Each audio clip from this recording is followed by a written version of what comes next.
Every summer, millions of tourists receive the same image of Spain served in a pan: yellow rice, mussels, prawns, and lemon.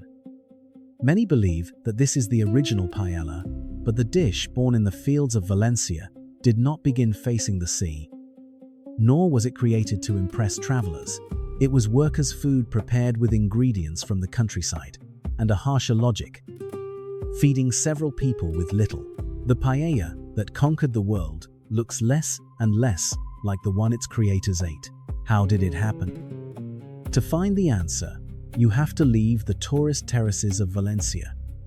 There the streets end, the land flattens, and the horizon turns into canals, mud, reeds, and plots of land that look like mirrors. It is the Albufera, a coastal lagoon surrounded by wetlands and rice paddies. Here, not simply a recipe was born, but a way of living around water. Rice was not native to the Iberian Peninsula. It had traveled for centuries along the routes of Asia and the Mediterranean before taking root in the Peninsula Levant. The available documentation does not allow us to pinpoint an exact day or a specific person who planted the first Valencian rice. What can be affirmed is that its large-scale cultivation was consolidated during the Al-Andalus period, when Muslim communities expanded and perfected irrigation systems capable of controlling a scarce and decisive resource. Rice demanded something different from many other crops. It needed flat surfaces and abundant water during a good part of its cycle. The swampy areas near the lagoon, of little use for certain cereals, offered precisely those conditions. Where others saw mud and mosquitoes, farmers could produce a grain resistant to storage, easy to transport, and capable of absorbing the flavor of almost anything cooked next to it. But that success had a price. Flooded rice paddies were associated for centuries with diseases and fevers. After the Christian conquest of Valencia in the 13th century, the authorities tried to move the crop away from the areas closest to the city and limit it to swampy lands like those of the Albufera. They did not know the transmission mechanisms of malaria, but they did observe a relationship between stagnant waters, mosquitoes, and seasons of death. Rice fed the population and at the same time awakened fear. With the passage of time, rice ceased to be a rarity associated with merchants and apothecaries. It entered the daily diet of the sectors with fewer resources. For a peasant family, it offered a decisive advantage. A small amount could grow in volume inside the recipient and mix with whatever was available. Legumes, vegetables, herbs, snails, or a piece of meat were not culinary ornaments.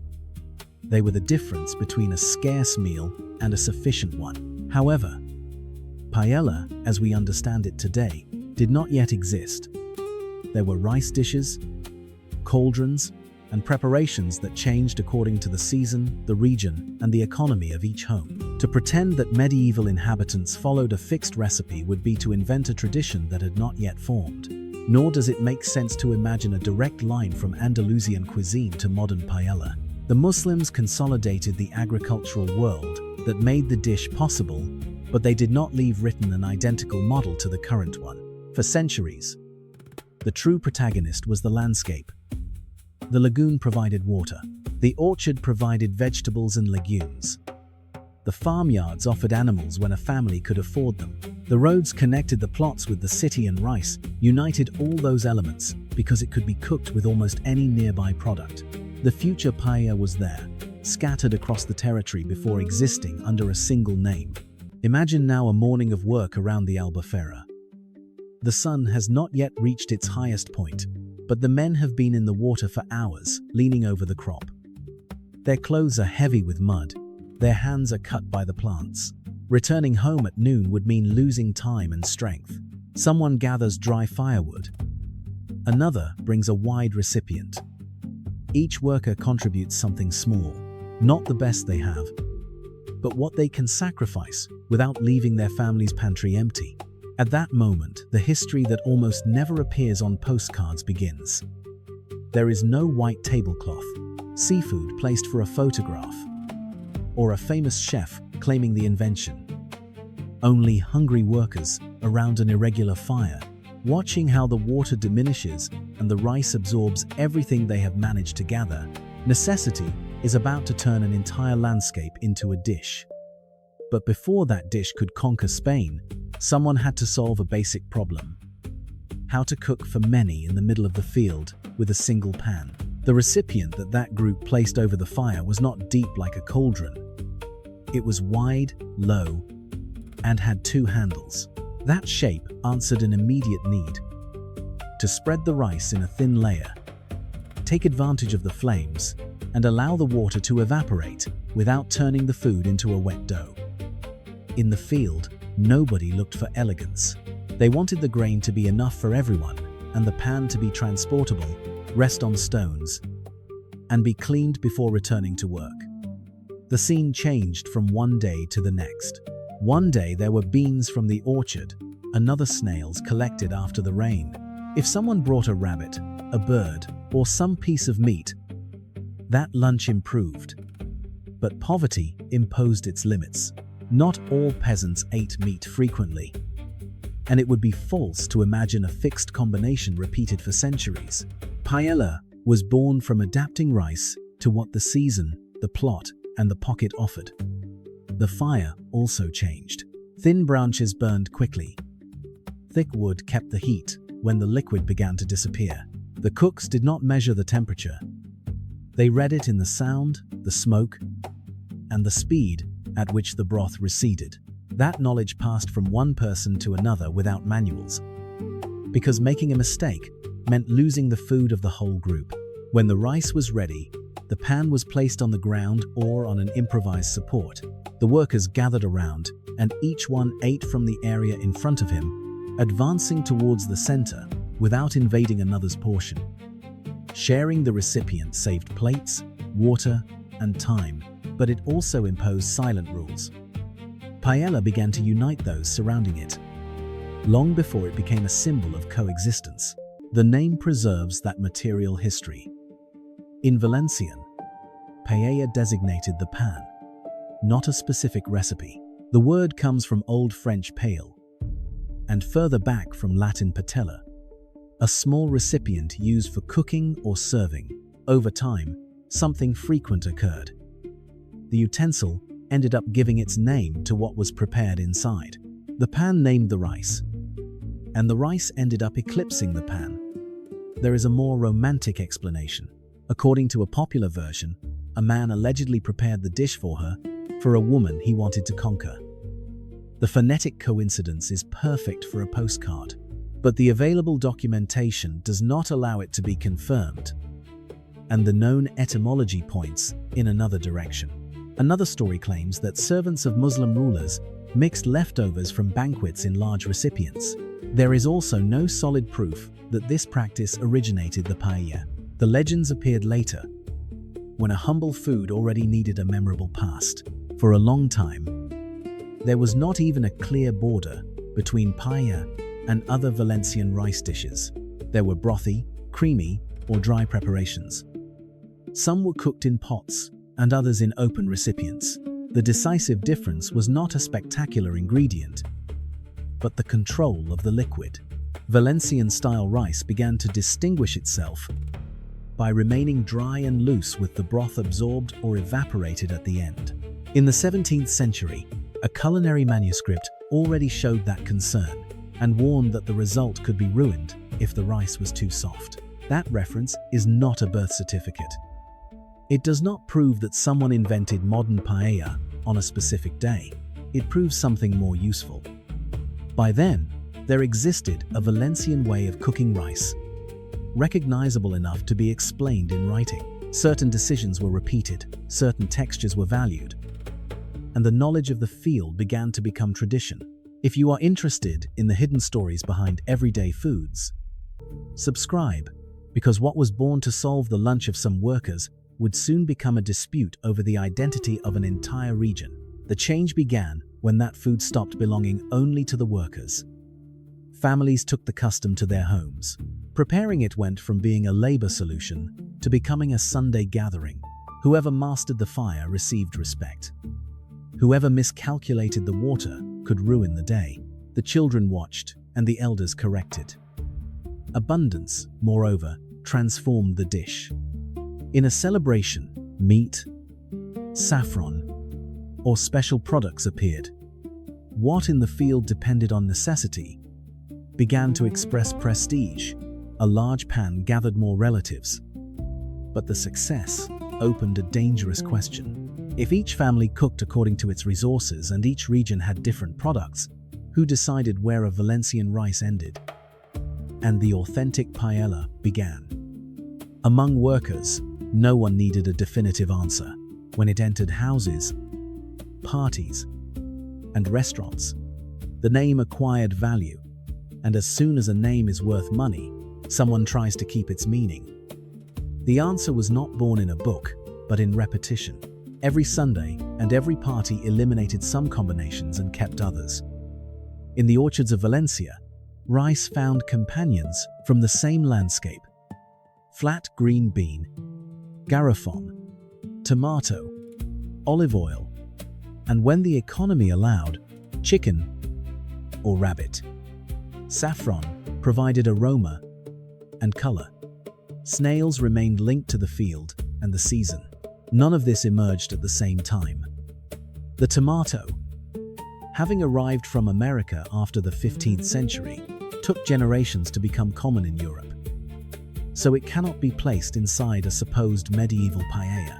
The preparation recognized today as Valencian took shape slowly, while American products, farmyard animals, and local crops entered the same pan. No one announced one day that the recipe was finished. The decisive change was social. When a worker's food enters a house during a holiday, it stops obeying only hunger. It begins to express pride. The family chooses better pieces, reserves oil, buys saffron if they can, and watches the rice. The cook no longer feeds only those who have worked with him. He cooks before parents, children, and neighbors. A silent hierarchy appears around the fire. One person controls the flames. Another prepares the ingredients. Someone complains because the broth seems scarce, and another assures that there is plenty of water. Each family develops indisputable rules. That is how a tradition is born. Not because everyone does the same thing, but because each group repeats its version until they feel that any change threatens a memory. Paella also modifies Sunday. Cooking it requires time, space, and attention. Relatives arrive while the firewood burns, discussions happen around the fire, and the food becomes the center of the gathering. When everyone eats from the same recipient, the dish ceases to be a sum of ingredients and becomes a domestic ceremony. But Valencia was not a single landscape. Next to the rice paddies were the orchard, the interior, the marshes, and a fishing coast. In each area, the rice adapted to different products. Rice dishes with fish, eel, seafood, duck, vegetables, or game appeared. Some were dry, others creamy or brothy. Arroz, a banda, followed its own seafaring logic, based on fish broths. These variants demonstrate Valencian richness, not that they were all the same paella. That distinction is decisive. A seafood paella may belong to the coastal tradition, but that does not make seafood the historical basis of rural Valencian paella. Over time, both images became so close that outside of Valencia, they ended up confusing themselves. The world saw a pan with rice and used a single word for preparations that within the region kept different names and techniques. During the 19th century, that diversity began to leave private spaces. Valencia was growing. The markets gathered products from different regions, and the eating houses served regional dishes to clients unaccustomed to their preparation. Paella entered a new economy. It was no longer necessary to know the man who controlled the fire, nor to contribute a rabbit or some beans. It was enough to pay and sit down. The establishments near the Albufera and the beaches found an obvious advantage. The dish could be prepared for groups. It arrived at the table and offered a spectacle.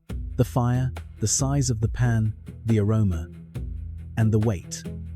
Eating paella became an excursion. City dwellers traveled to picnic areas and restaurants to seek an experience that imitated the rural meal without requiring them to work in the mud. The transformation seemed innocent, but it altered the power over the dish. In a family, the recipe belonged to memory. In a restaurant, it had to attract clients, maintain a price, and be repeated. The ingredients began to respond to the market, to the public's taste, and to the image that the establishment wanted to sell. What had been born as an adaptation began to present itself as authenticity. At the end of that century, Valencian-style rice circulated in recipe books and gastronomic descriptions. In 1896, Victor Navarro published a work dedicated to different ways of cooking it in the province. The fact reveals something essential. There was no uniform preparation, but a repertoire so wide that it could fill a book. The identity of the paella consolidated at the same time that its variants multiplied. By then, the dish had crossed 3 borders. It had gone from work to celebration, from the family to the restaurant, and from the landscape to the printed word. Each step made it more well-known, but also easier to separate from its origin. The next leap would be greater: new routes, connected cities, and visitors arriving from afar would not only take paella outside of Valencia, they would turn it into the image of an entire country. And to achieve this, they would have to change it once again. Paella did not become a national dish because a government chose it by decree. It did so because it started to travel. At the end of the 19th century, Valencia was connected by railway, road, and commerce. Visitors could easily reach the coast, the Albufera, and the picnic areas where the rice was cooked before the public. At the same time, Valencian workers and families took their customs to Madrid, Barcelona, and other cities. In a rural hut, no one needed to clarify which bean to use or why the rice had to remain in a thin layer. In a distant restaurant, the name had to compete with dozens of dishes. Paella was short, resonant, and easy to remember. The pan arrived entirely at the table and turned the food into a spectacle.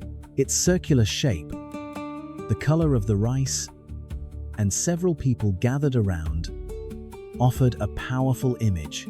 Recipe books accelerated the process. They included Valencian rice dishes for readers who had never seen a rice paddy. But transferring an oral tradition to paper forced the fixing of amounts, ingredients, and steps. What depended on experience, firewood, and the season transformed into instructions. Each author chose a version and presented it as representative. Thus, paella began to seem uniform in books, while it remained diverse in kitchens. During the 20th century, thousands of people left villages and agricultural areas to look for work in industrial cities. They prepared rice dishes in courtyards, small houses, regional associations, and family gatherings. For many Valencian emigrants, cooking paella was to rebuild for a few hours the place they had left. For their neighbors, it was to discover a different dish.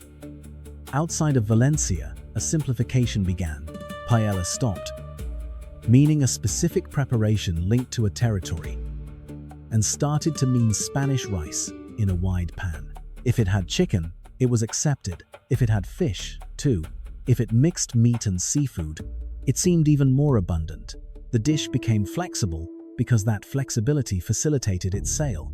The less the public knew about its origin, the easier it was to call any colorful combination paella. The Great Transformation arrived with mass tourism in the second half of the 20th century. Spain sought visitors, foreign currency, and an attractive image. The Mediterranean coasts filled with hotels and restaurants prepared for people who wanted sun, beach, and a recognizable experience. Paella had everything to succeed.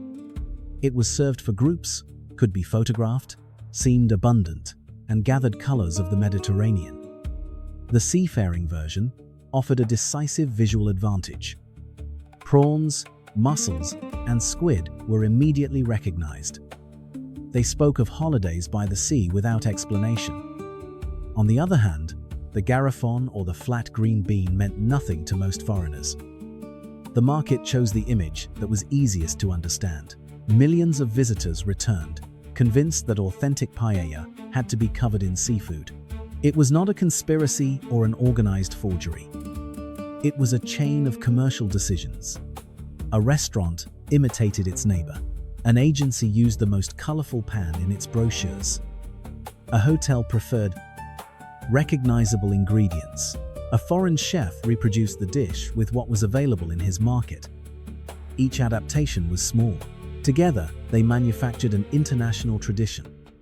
Its relationship with Spanish identity also changed. Outside the country, paella was placed next to flamenco, bulls, and beaches as an instant sign of Spain. Inside, the reality was more uncomfortable. Many Valencians saw how a regional dish was presented as common heritage without mentioning the territory that had created it. Other Spaniards adopted it in good faith, introducing local products. The same fame that gave pride provoked a sense of loss. It is advisable to avoid a simple explanation. No single regime invented the national paella on its own, and the available documentation does not allow its expansion to be reduced to a single political strategy. Transport, migration, restaurants, print culture, and tourism acted together. The state was able to take advantage of that image. But the transformation advanced along broader social paths. At the end of the 20th century, the world perfectly knew the word and almost never its history. In London, Buenos Aires, Mexico City, or New York, a paella could contain ingredients that would have baffled an Albufera farmer. Some were excellent, others simple mountains of yellow rice. But all used the prestige of the same name, and then Valencia reacted. What had been transmitted for generations without papers began to be documented, studied, and defended. The question was no longer how to make paella travel further, it was how to prevent it, after conquering the world, from entirely losing the place it had come from. The reaction in the present century did not consist of closing the borders of paella, because that was already impossible. The dish had crossed Europe, America, and half the world. In each place, it absorbed local ingredients, foreign techniques. In some kitchens, chorizo appeared, in others peas, sausages, chicken with seafood, or too much food coloring. Many versions could be tasty. The conflict was not in the taste. It was in the name. For a chef from London, Buenos Aires, or Miami, paella could mean any rice prepared in a wide pan. For many Valencians, on the other hand, Valencian paella named a specific tradition born of a landscape, of a way of distributing the rice, and of products linked to the orchard and the field. Calling all versions the same seemed to erase the difference between adaptation and origin. Chorizo became the perfect symbol of that dispute. Outside of Spain, it is recognizable, easy to associate with Spanish cuisine. Inside a paella, it provides fat, smoke, and color. Historically, however, it is not part of the traditional core of Valencian paella. That is why every international photograph with slices of chorizo provokes protests. It is not just a sausage that is being discussed, it is who has the right to define the dish. With seafood, something different happens. Valencia has a tradition of seafaring rice dishes, and seafood paellas have been part of restaurants for decades. Denying that history would be as false as claiming that prawns were in the original lunch of the Albufera workers. The confusion appears when a more striking coastal branch completely replaces the rural version in the world's imagination. As fame grew, so did the need to document. Chefs, associations, and scholars began to record ingredients, techniques, and family customs. But protecting paella proved difficult. A living tradition changes between villages. Some families added snails. Others used duck in areas near the lagoon. There were differences in the type of bean, in the wood of the fire, and in the amount of meat. Fixing a single formula could preserve an image, and at the same time exclude authentic memories. That is why the most solid defense is not limited to a closed list. It speaks of the rice spread in a thin layer, of the wide recipient, of the control of the fire, of the cooking without turning the grain into a risotto, and of the act of sharing. It also speaks of the territory. Without the rice paddies, the orchard, the water, and the experience transmitted between generations, paella is reduced to a combination of products. In the 21st century, this concern reached the institutions. Valencian paella was recognized as intangible cultural heritage of the Valencian community under a revealing idea, the art of uniting and sharing. That formulation protects something broader than a recipe. It protects the gathering around the fire, the oral knowledge, the division of tasks, and the relationship between the food and the place where it was born. Studies on domestic preparations found a core that is frequently repeated: rice, water, olive oil, salt, tomato, saffron or food coloring, flat green bean, garofone, chicken, and rabbit. Around that center, local variations appear. It is not a universal law, but an image of what many Valencian families recognize as their own. And there the final paradox arises. If paella had remained intact in the fields of Valencia, perhaps today it would be a little-known regional tradition. It conquered the world because it accepted transformations. Restaurants made it visible, tourists photographed it. Emigrants took it with them, foreign chefs adapted it to markets where garofone and the same varieties of rice did not exist. Each change distanced it from its origin, but also allowed it to survive in another place. The tourist pan from the beginning can be excellent. It can contain fresh seafood, a good broth, and precisely cooked rice. The mistake is not in enjoying it. The mistake begins when it is presented as the only authentic paella and turns centuries of Valencian history into a beach decoration. Paella was born to solve a simple need, to feed several people with what was around. Then it became a family celebration, an urban business, a national symbol, and a global commodity. In that journey, it gained fame, prestige, and hundreds of versions. It was also on the verge of losing its memory. But that memory remains alive every time someone lights the fire, waits without stirring the rice, and gathers the family around a single pan. There, far from the postcards, paella still remembers what it was before conquering the world. Subscribe to discover the hidden stories behind the foods we think we know, and write in the comments what ingredients you consider essential for an authentic paella.